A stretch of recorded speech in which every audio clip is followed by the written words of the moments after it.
कृष्णा दोस्तों, स्वागत है आपका हमारा यूट्यूब चैनल एस्ट्रोलॉजी में। दोस्तों, आज हम काल सर्प योग का विस्तृत अध्ययन करेंगे कि कुंडली में काल सर्प दोष क्या होता है, क्या इसके नुकसान है और क्या इसके फायदे हैं। काल सर्प दोष कैसे घटित होता है और क्यों घटित होता है, इसके होने से व्यक्ति के ऊपर कौन कौन से परेशानी आती है, इन सभी का हम विस्तार से वर्णन करेंगे। दोस्तों, काल सर्प योग का नाम सुनते ही मन में एक अजीब सा डर बैठ जाता है। इस दोष से पीड़ित जातक जीवन में कई प्रकार के उतार चढ़ाव देखता है। जातक महत्वाकांक्षी होते हुए भी पूर्ण सफलता से वंचित रह जाता है। यदि आप काल सर्प योग से पीड़ित है तो नागपंचमी सर्वश्रेष्ठ दिन है जो इस पीड़ा से आपको मुक्त करा सकती है। अनेक विद्वानों ने अपने मतों के अनुसार इसके उपाय बतलाए हैं। ज्योतिष शास्त्र में लगभग 1000 योग प्रसिद्ध है, जिनमें काल सर्प योग को अत्यंत खराब एवं खतरनाक माना जाता है, क्योंकि यह योग काल यानी यमराज पितृ देवताओं में से एक और सर्प सांपों के देवता के रुष्ट हो जाने पर अत्यंत दोष दर्शाता है। जिस वंश के पूर्वज लोग अपने पितरों का श्राद्धादि कर्म सही प्रकार से शांति नहीं कराते हुए, यह दोष जातक की कुंडली में स्पष्ट दिखाई देता है। जैसे जन्म लेने वाले प्रत्येक के जन्म के साथ मृत्यु सुनिश्चित है, उसी प्रकार से प्रत्येक के जीवन में सर्प का भी बहुत महत्व है, क्योंकि ब्रह्मा विष्णु महेश त्रिशक्ति त्रिदेव जो माने जाते हैं, इन्हें अपनाकर एक विशिष्ट दर्जा प्रदान किया है। अब जानते हैं काल सर्प योग का स्वरूप क्या है। तो ज्योतिष शास्त्र में राहु और केतु को नाग के स्वरूप में माना गया है। इनमें राहु काल और केतु सर्प, अतः राहु केतु के कारण बनने वाले योग को काल सर्प योग कहते हैं। सामान्यतः सारे ग्रह राहु और केतु के बीच में कैद हो जाए तो ऐसी स्थिति को काल सर्प योग कहते हैं। केतु जिस भाव में बैठता है, उस राशि उसके भावेश केतु पर दृष्टिपात करने वाले ग्रह के प्रभाव में क्रिया करता है, जिसका सामान्य अर्थ है काल यानी मृत्यु और सर्प यानी सांप से। कुंडली में काल सर्प योग के प्रभाव से व्यक्ति को मानसिक कष्ट सहना पड़ता है। इसके साथ ही कई तरह की परेशानियां जातकों को सहन करनी पड़ती है। आर्थिक मंदी, सुखों में कमी, मन विचलित रहना, किसी भी कार्य में का न होना या बनना, किंतु यह योग हमेशा कष्टकारक ही नहीं होते। कभी कभी यह अनुकूल फल भी देते हैं और व्यक्ति को विश्व स्तर पर प्रसिद्ध बनाते हैं। अब हम जानते हैं कि काल सर्प योग के लक्षण क्या है। हमारे धार्मिक ग्रंथों में काल सर्प योग के 12 प्रकार के बताए गए हैं, जो कुंडली में 12 भावों पर रास करते हैं। इन 12 भावों में काल सर्प योग इस प्रकार है। जैसे प्रथम भाव में आ गया राहु अनंत, द्वितीय भाव में कुलिक, तृतीय में वासुकी, चतुर्थ में शंखपाल, पंचम में पद्म, षष्ठ में महापद्म, सप्तम में तक्षक, अष्टम में कर्कोटक, नवम में शंखचूड़, दसम में घातक पातक, एकादश में विषधर विषाक्त और द्वादश भाव में शेषनाग इसके नाम है। अब जानते हैं कि काल सर्प का सामान्य प्रभाव क्या है, यानी जो सब पर पड़ता है। इसके सामान्य प्रभाव है जैसे संतान प्राप्ति में रुकावट आना, गृहस्थ जीवन में प्रतिक्षण कलह होना, धन प्राप्ति में बाधा, मानसिक अशांति, विद्या प्राप्ति एवं भाग्योदय में बाधा आना, वात पित्त कफ त्रिदोष नाशक रोग उत्पन्न होना, विद्या प्राप्ति कर लेने पर भी प्राप्त विद्या का उपयोग फल प्राप्त न होना, जीवन भर संघर्ष करना, संकटों की धारा चलते रहना, रिश्तेदारों से व्यर्थ का विरोध, लोगों में गलतफहमी, दोस्तों द्वारा विश्वासघात, भूत प्रेतादि का बाधक, तांत्रिक प्रयोग, मिथ्या अभियोग में फंसकर जेल यात्रा करना, वैवाहिक सुख भाव प्राप्त न होना, व्यर्थ की कोर्ट कचहरी के खर्चे या चक्कर लगना, कर्ज का लगातार बढ़ना, घर में बरकत नहीं होना, वास्तु दोष वाले घर में रहना पड़ना, स्वपरिवार के लोगों का वर्ताव अच्छा नहीं रहना, संतान के विवाह में देरी होना, परिवार के प्रिय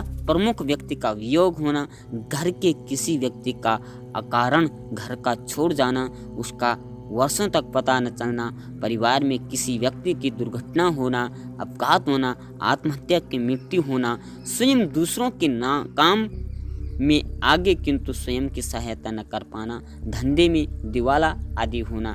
तो ये इसके सामान्य प्रभाव। अब हम इसके जो 12 कालसर्प योग बताए गए हैं, अलग अलग प्रकार से हम इसके बारे में जानेंगे। पहला है अनंत कालसर्प योग। ऐसे जातकों को व्यक्तित्व निर्माण करने में आगे बढ़ने के लिए बहुत संघर्ष करना पड़ता है। ग्रस्त जीवन बिगड़ा हुआ एवं अशांतिपूर्ण होगा। वैवाहिक जीवन असंतोषजनक रहता है। स्व परिवारजनों में नुकसान झेलना पड़ता है। मानसिक अशांति एवं रोजी रोटी के लिए परेशान रहना पड़ता है। एक के बाद एक अनंत मुसीबतें आती रहेगी। अब दूसरा है कुलिक सर्प योग। धन के कारण जीवन में संघर्ष रहेगा। धन संपत्ति के कारण अपयश, परेशानी एवं खर्च की अधिकता बनी रहती है। स्वास्थ्य में नरमा नरमी बनी रहती है। दिमाग गर्म रहता है। यह योग अत्यंत पीड़ादायक है। चिड़चिड़ापन स्वभाव में रहता है। कुलीन धनी परिवार के होते हुए भी वह कंगाल रहेगा। तीसरा है वासुकी कालसर्प योग। वासुकी कालसर्प योग है वह स्वकुटुंब एवं भाई बहनों की ओर परेशानियां कर रहती है। मित्रों से धोखा, नौकरी धंधे में उलझने रहती है। भाग्य पूर्ण नहीं सुख प्राप्त कर पाता। धन कमाता है पर साथ बदनामी भी साथ लाता है। स्वजनों के कारण मुसीबतें झेलनी पड़ती है। किसी भी प्रकार के काम में यश नहीं मिलता है। अब बात करें चौथे नंबर का जो शंखपाल कालसर्प योग है, तो उसके लक्षण हैं इस योग के कारण सर्व सुख में बाधा, माता, वाहन, नौकर चाकर को लेकर परेशानी रहेगी और इनमें अनावश्यक लड़ाइयाँ झगड़े होंगे। पिता या पति और कष्ट एवं वैमनस्य रहेगा। व्यापार व्यवसाय में नुकसान झेलना होगा। अपनों से विश्वासघात होगा। दिमागी परेशानी एवं तनाव रहेगा। सुख के लिए किए गए सभी प्रयास निरर्थक होंगे। निरंतर बाधा व संघर्ष करते रहना पड़ेगा। अब बात करें पांचवें नंबर का। पांचवें नंबर का है पद्म कालसर्प योग। इस योग वाले व्यक्ति को विद्या अध्ययन एवं संतान प्राप्ति में रुकावट आती है। विशेषता पुत्र प्राप्ति की चिंता रहती है। गुप्त शत्रु बहुत रोग होते हैं। परिवार में अपयश एवं जीवन साथी द्वारा विश्वासघात होगा। लाभ प्राप्ति में रुकावट अथवा प्रयास भी विफल होगा। जिस कार्य में आप हाथ डालते हैं उसमें असफलता ही प्राप्त होगी। और छठे की बात करें तो छठा है महापद्म कालसर्प योग। इस योग के कारण व्यक्ति रोगी बना रहता है। जातक का चरित्र संदेहास्पद होता रहता है। प्रेम प्रणय विलय होता है। सफल भी हो जाएं तो टिकेगी नहीं। तलाक, मृत्यु जरूर होगा। आत्मबल कमजोर होगा। अंततः निराशादायी हाथ लगेगी। यात्राएं बहुत करने पर भी सफलता नहीं मिलेगी। कार्य में स्थिरता का अभाव रहेगा। गुप्त शत्रु अनेक होंगे। जीवन कष्टमय रहेगा। अब बात करें सातवें नंबर का जो तक्षक कालसर्प योग। अगर आपकी कुंडली में ऐसा तो इसका ऐसा प्रभाव होगा। जातक का वैवाहिक जीवन तनावपूर्ण रहेगा। जीवन साथी से विछोह, प्रेम प्रसंग में असफलता मिलेगी। बनते कार्य बिगड़ेंगे। बड़े पदों की प्राप्ति से वंचित रहेंगे। गुप्त प्रसंग एवं भागीदारों से धोखा ही मिलेगा। मानसिक अशांति कभी भी दूर नहीं होगी। बात करें आठवें नंबर का यानी कर्कोटक कालसर्प योग, तो इसका लक्षण यह है कि यह जातक को अल्पायु और दुर्घटना से भय रहेगा। स्वास्थ्य की चिंता बनी रहेगी। बात बात पर धन हानि, घर तथा उधार दिया हुआ धन डूबेगा। वाणी अनियंत्रित एवं दूषित रहेगी। परिश्रम के अनुसार फल नहीं मिल पाएगा और अपनों में अपयश, स्त्रीजनों में मानहानि मिलेगी। दोस्तों इसका हम उपाय भी आपको बताएंगे। उससे पहले हम आपको नवा बता देते हैं यानी शंखनाद शंखचूड़ कालसर्प योग। इसके लक्षण हैं इस जातक का भाग्योदय, परेशानी एवं नौकरी की प्राप्ति में आगे बढ़ने में रुकावटें होगी। मित्रों द्वारा कपट व्यवहार, व्यापार में घाटा, सरकारी कामकाज एवं नौकरी आदि में स्थिति होगी। अदालत से दंडित होगा। भाग्योदय के लिए सभी कालसर्प विफल होंगे। बहनों एवं मामा पक्ष से धोखा होगा। पातक, अब बात करें 10वां नंबर का जो पातक घातक कालसर्प योग है। इसके लक्षण है इसके कारण व्यापार में घाटा, भागीदारी में मनमुटाव, सरकारी बंधन, खटाईपन में पड़ना, सुख के सभी प्रयास व्यर्थ होगा, परिवार में सदा कलह बना रहेगा, निरंतर चिंता एवं परेशानियां सताएगी, व्यावसायिक एवं ग्रस्त जीवन कष्टमय होगा, पैतृक संपत्ति की प्राप्ति में अवरोध, पिता से अमृदुर संबंध रहेंगे। बात करें 11वां यानी विषधर विषाक्त काल सर्प दोष के, अगर आपकी कुंडली में ऐसा है तो इसके लक्षण है यह योग, इस योग में जन्मे जातकों को ज्ञानार्जन में दुविधा होगी, उच्च शिक्षा बाधा, स्मरण शक्ति का ह्रास होगा, दादा दादी एवं नाना नानी से पूर्ण सहयोग की संभावना रहते हुए भी हानि होगी, चाचा चाचा चचेरे भाइयों से झगड़े होंगे, संतान सदा बीमार रहेंगे, लाभ में बाधा के कारण व्यक्ति चिंतातुर होगा।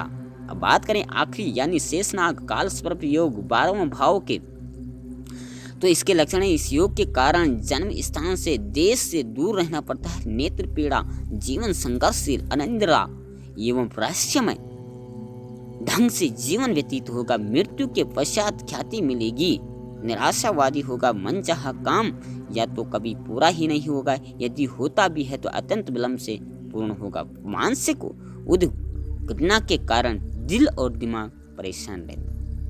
अब ये हमने 12 काल सर्प योग आपको बताए, इसके उपाय है, सामान्यतः उपाय है व्यक्ति को जो है नाग नागिन की पूजा करनी पड़ती है, और नाग नागिन को शांत सिर्फ महादेव ही कर सकते हैं, यानी आपको शिवलिंग पर नाग नागिन का जोड़ा चढ़ाना है, और इसके लिए विशेष दिन आता है श्रावण नाग पंचमी। नाग पंचमी में आप प्रसिद्ध देवालय जा करके, इसके लिए जो है वो जो उत्तराखंड का धाम ही माना जाता है, जो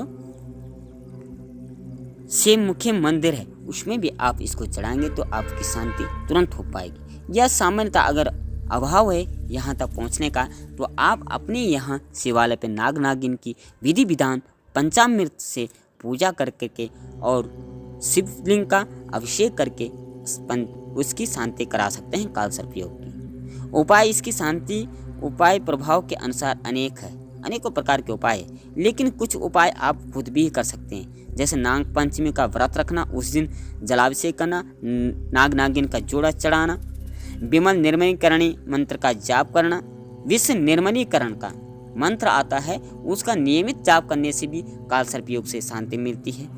तीसरा है काल सर्प विमाक्षक तांत्रिक मंत्र एक होता है, उसका भी अगर आप नियमित एक माला सुबह शाम करते हैं तो इससे भी शांति प्राप्त होती है। चौथा है अमृत चेरिणी शावर मंत्र, इससे भी काल सर्प योग से मुक्ति मिलती है।